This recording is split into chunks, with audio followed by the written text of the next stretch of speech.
తపస్సుకు మెచ్చాను. బల పరాక్రమ సంపన్నులైన దానవులు చేయలేని తపస్సు చేసి నన్ను మెప్పించావు.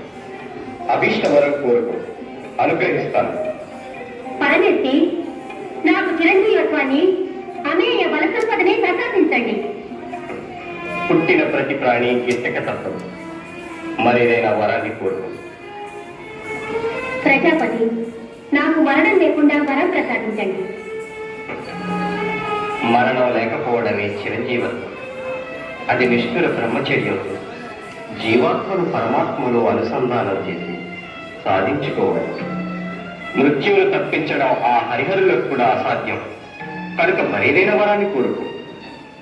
చతుర్ముఖ, హరిహరులకు కూడా తప్పింప సాధ్యం కాని మరణాన్ని వారికి జన్మించిన కుమారుని చేతిలో కలిగే వరాన్ని ప్రసాదించండి. తదాస్తు. అనుగ్రహింపబడితిని దేవా.